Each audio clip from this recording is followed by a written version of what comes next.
Kisah Raja Cirebon, Ki Gede Alang-Alang, Walang Sungsang, Sunan Gunung Jati penerus tahta Prabu Siliwangi. Salah satu tokoh yang melakukan babat alas Cirebon adalah Ki Danusela atau Ki Gede Alang-Alang yang dibantu Pangeran Cakrabuana atau Walang Sungsang, putra dari Prabu Siliwangi yang saat itu memimpin kerajaan Pajajaran. Kemudian Cirebon berkembang menjadi daerah yang maju dan memiliki kekuasaan yang dipimpin Ki Danusela dan dibantu oleh Walang Sungsang. Ki Gede Alang-Alang adalah julukan bagi tokoh pendiri Cirebon yang bernama Bramacari Siramarna atau Ki Danusela. Dijuluki Ki Gede Alang-Alang karena yang bersangkutan sukses membuat daerah yang sebelumnya berupa alang-alang atau rumputan tak terurus menjadi desa atau padukuhan yang ramai. Menurut naskah Carita Purwaka Caruban Nagari, Ki Gede Alang-Alang adalah nama lain dari Ki Danusela adik dari Ki Danwarsi, penguasa Cirebon Girang.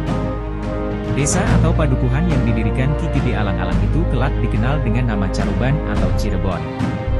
Menurut naskah Kuningan, Bramacari Siramarna adalah Ku Cirebon I, dia merupakan anak dari Lentera Wala atau Lentera Wulan.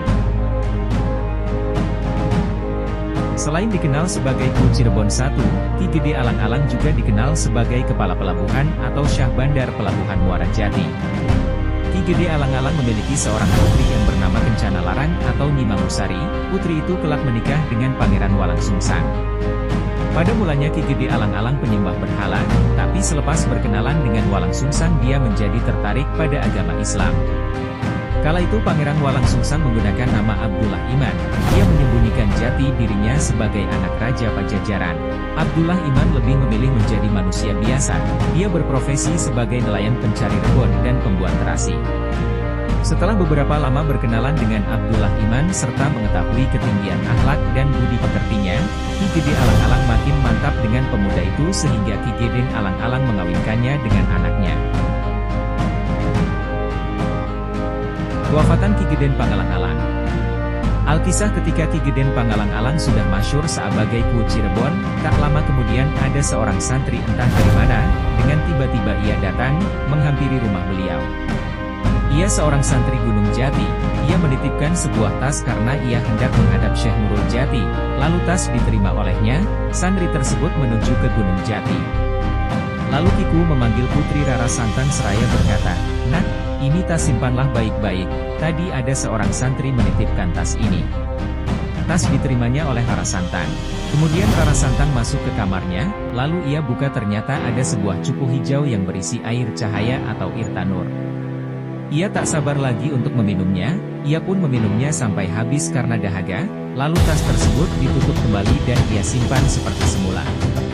Pada suatu ketika kira-kira pukul 2 malam, ia termenung seorang diri memikirkan bahwa ia sekarang mempunyai 3 orang anak angkat sedangkan ia sendiri belum bisa berbuat apa-apa. Dalam renungan itu lalu ia tertidur, dan bermimpi bertemu dengan orang yang sangat elok rupanya. Dan harum baunya lalu ia mengucapkan salam syahadat. Lalu ia mengikutinya dan orang tersebut menerangkan arti dan maksudnya. Kemudian orang tersebut berkata, "Hai Ki Pangalang-Alang, tadi ada orang yang menitipkan tasnya di sini yang di dalamnya ada air cahaya cukup irtanur namanya sekarang mana benda itu?" Ki Pangalang-Alang merasa heran padanya, lalu ia bertanya, "Sebetulnya siapakah Tuan ini?" "Aku ini Nabi Muhammad, utusan Allah Subhanahu wa Ta'ala, akan diutus olehnya untuk menyampaikan risalah." Dalam keadaan mimpi, lalu Ki Pangalang-Alang ingat akan tas santri, ia segera terjaga, menggerakkan sesuatu di tempat tidurnya.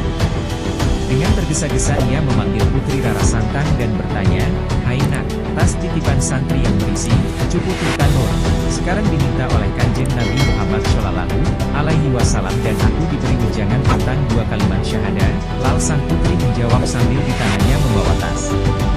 "Maaf ayahanda, air cahaya, cupu irtanur, itu sudah aku minum habis tiada setetes pun air yang tersisa. Harap ayahanda memaafkannya." Lalu Ki Pangalang-Alang tercengang kebingungan, ia takut jika orang yang menitipkan tas itu datang mengambil tas yang dititipkannya itu, dan bagaimana pula jika Kanjeng Nabi Muhammad Shallallahu Alaihi Wasallam menanyakan lagi kepadanya. Berat rasanya pertanggungjawaban ini. Dalam keadaan gelisah ia menangis merasa berbuat dosa, kemudian ia memperbanyak tobat dan akhirnya ia menderita sakit hingga menemui ajalnya, ia meninggal dunia sebagai waliullah, karena ia